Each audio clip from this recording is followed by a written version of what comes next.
sad here today. We are doing the shell method still, but it's around, instead of the y-axis, it'll be around the x. Now, the first few slides in this are what I already kind of passed out to you. It's the differences between the disc method and the shell method. You really need to know everything about each method for our test on Monday. By the way, test, it's not going to be 100 points. It'll probably be worth more like 50 points actually. But anyway, you can still do a full cheat sheet one-sided for Monday. Just wanted to throw that out there before I forgot. So on that first slide that I gave you, it talks about the representative rectangles. They are very important because that's what you spin around, or you imagine spinning around, to form either a disc or a washer or a shell. So disc/washer, the rectangle should be perpendicular to the axis of revolution, forming a right angle. The shell method, we learned yesterday, the rectangle is parallel. So that's a big difference. Also, disc/washer has only a 1 pi out front. Shell has 2. There is squaring with the disc/washer. No squaring with the shell. Basically, with the shell method, you just multiply it by x or y, which we'll see today. This talks about what you should integrate with respect to, and this is really important because if you have to integrate with respect to y, you need to make sure what you plug in has y's in it. If you're going around the x-axis for the disc method, integrate with respect to x. If you go around the x-axis for the shell method, you actually integrate with respect to y. That's what we're going to learn about today. So the next slide here just kind of has the opposite. If it's around the y-axis for disc, integrate with respect to y. Around y for shell, that's what we did yesterday, integrate with respect to x. So, a lot of differences, a lot of things that you want to know. And this should be the last thing on there. You want to remember when you integrate with respect to x, your bounds are x's, so left to right. When you integrate with respect to y, you're thinking y values, so you're looking more up and down. The lower bound is the bottom, and upper bound is the top. Lot of things going on here.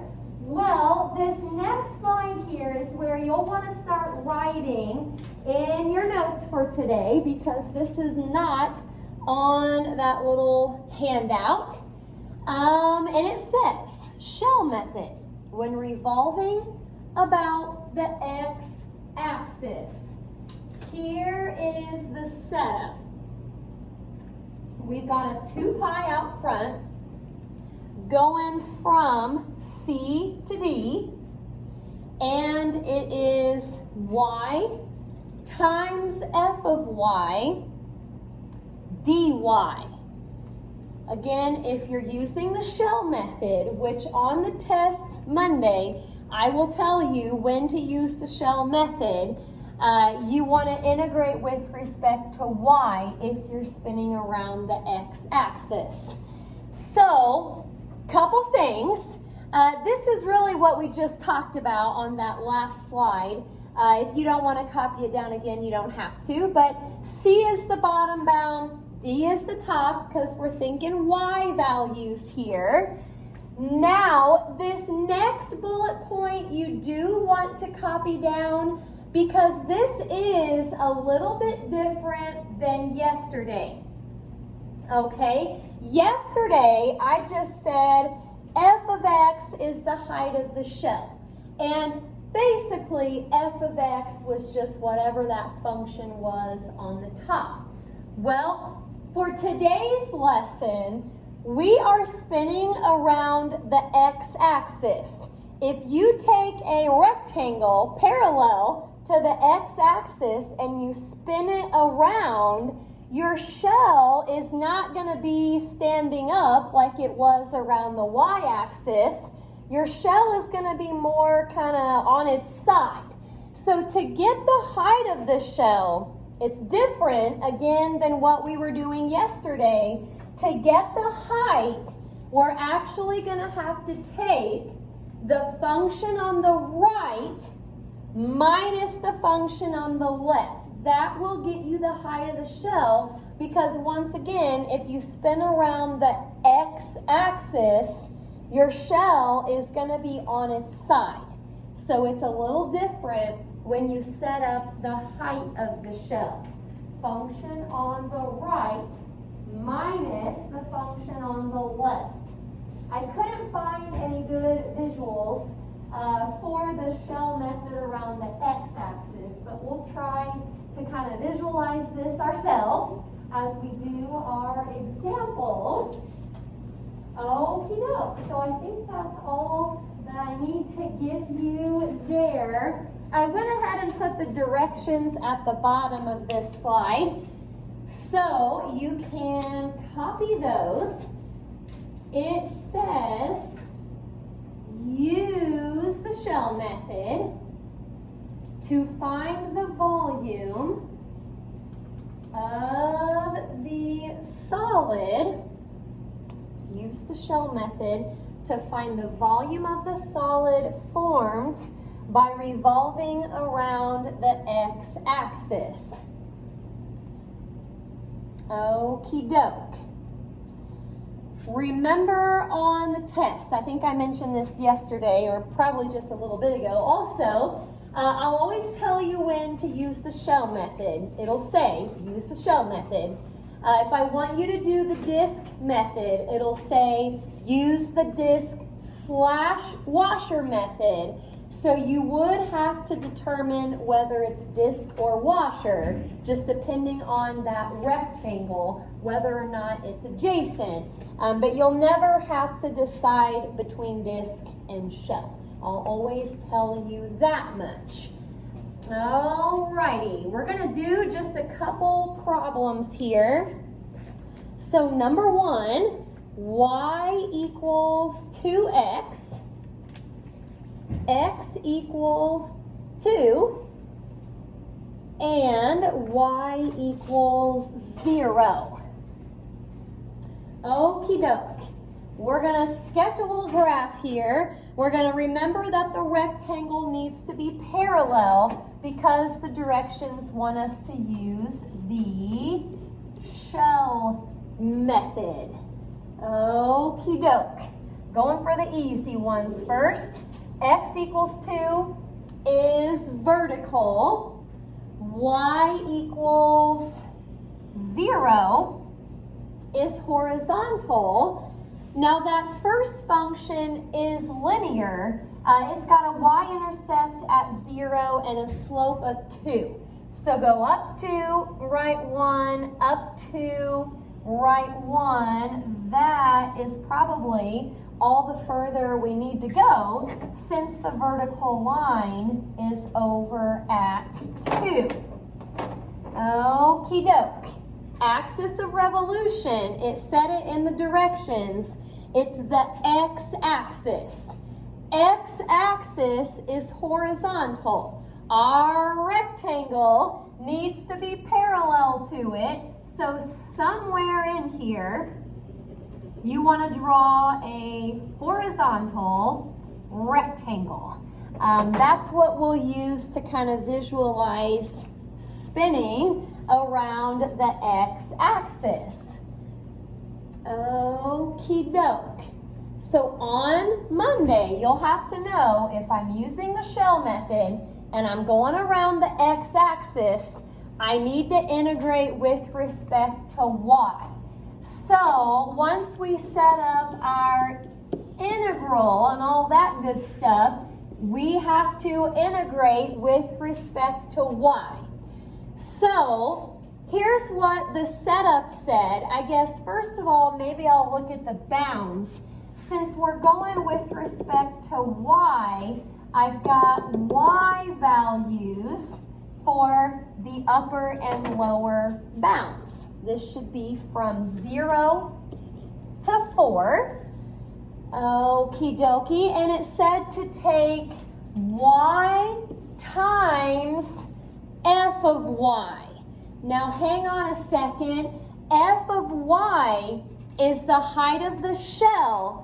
And remember, if you're spinning around the x-axis, the shell is on its side. Yesterday it was nice because the shell was standing up and it was always right up against the x-axis. So the height of the shell yesterday was always just whatever that function was on top. Today we got to work a little bit harder for the height of the shell. We need to take the function on the right, which was 2, minus the function on the left, which was this line right here. Now hang on a minute. I can't plug in a 2x because I need it to be with respect to y. So if you just divide by x, it's going to say, divide by 2. That didn't look right. Divide by 2, you get y over 2. So I'll scoot back over here. That is what I put in for my function on the left. You got to integrate with respect to y, so you need y's. In the PowerPoint, I kind of put in blue up here, a little bit more about the f of y. If you want to, copy that somewhere on the side, you can. But that is how we got this little part right here, right minus left. So probably my next step is to integrate, not integrate yet though, I'll have to distribute. Any questions about the setup? Height of the shell, right minus left. Well, if we distribute this y times 2 is 2y. Now, when you take the y times y over 2, it might help to think of it over 1. So y times y is y squared. 1 times 2 is 2. That helps a little bit, I think, with the second part. Okie doke. So leave 2 pi out front. And if I integrate 2y, it would turn into 2y squared over 2. 2 should drop out, so that'll just be a y squared. When I go to integrate this second part, it might help to think of it as negative 1/2 y squared for just a second. So you can almost kind of leave that negative 1/2 out front, add 1 to your power, put your new power on bottom. So by the time you multiply that back together, it should turn into a negative y cubed over 6. Okie doke. Going from 0 to 4. Stop me if you've got any questions. I think the 0 is just going to be 0, so let's just go with the 4. 4 squared is 16 minus 64. That was the 4 cubed right there, 64 over 6. So I'm typing in what's in parentheses first. 16 minus 64 sixths. That's a 5.3 repeating. Multiply it by 2 and you'll get either a 10.6 repeating pi or as a fraction, that will be 32 thirds pi. Okie doke. Good stuff there. If you are using the shell method around the x-axis, you got to integrate with respect to y. That's why we had to solve this little guy for x. And again, the height of the shell takes just a little bit more work. Since it's on its side, we go right minus left and then integrate. Any questions about the first one? I'm going to do just one more here. So, last one, example 2, we have x plus y equals 2, y equals x, and y equals 0.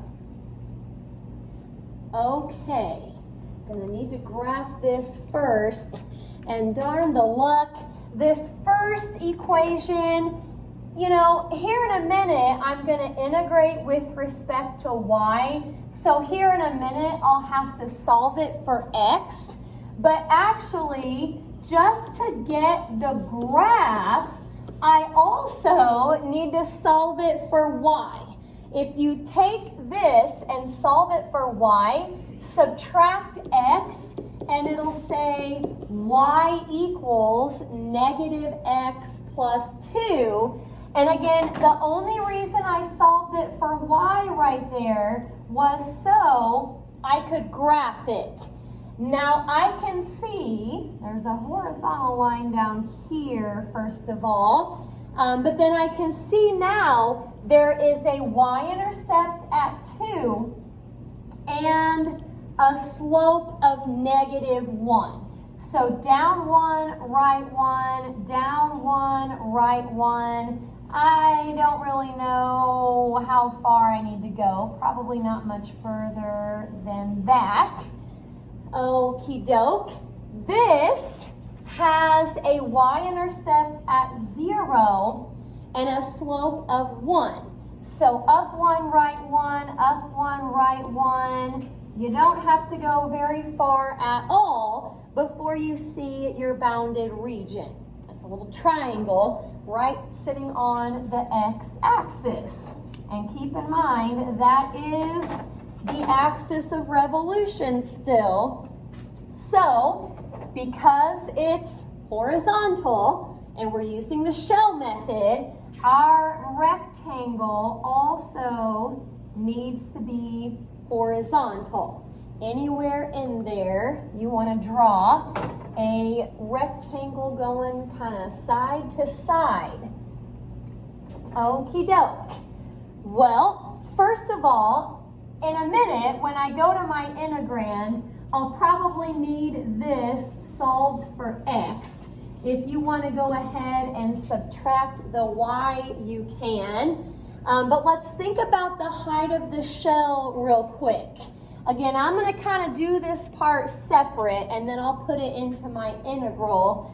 Height of the shell, since the shell is on its side, we're going right minus left. Right was that function right there. Remember, it had a y-intercept of 2 and a slope of negative 1. So I'm going to go ahead and put it in terms of y. That would be 2 minus y. But I have to subtract the function on the left. Now, if that says y equals x, we could also say that x equals y. So when I go to put in the function on the left, it's just y. I'm going to label that because it looks a little bit weird. I'm also going to combine those like terms. Instead of writing it as 2 minus y, I'm going to write it as 2 minus 2y. Just combining our like terms, that is the height of the shell. Okie doke. Question. Lower bound is 0. What is the upper bound? 1. Very good. You're thinking y's, not x's. Integrating with respect to y. So here we go. Y times f of y. So that's y times 2 minus 2y. Again, I'm just going to distribute, and then we should be ready to integrate. Here goes nothing. 2 pi is still out front. We're going to do 2y minus 2y squared. Now we're ready to integrate.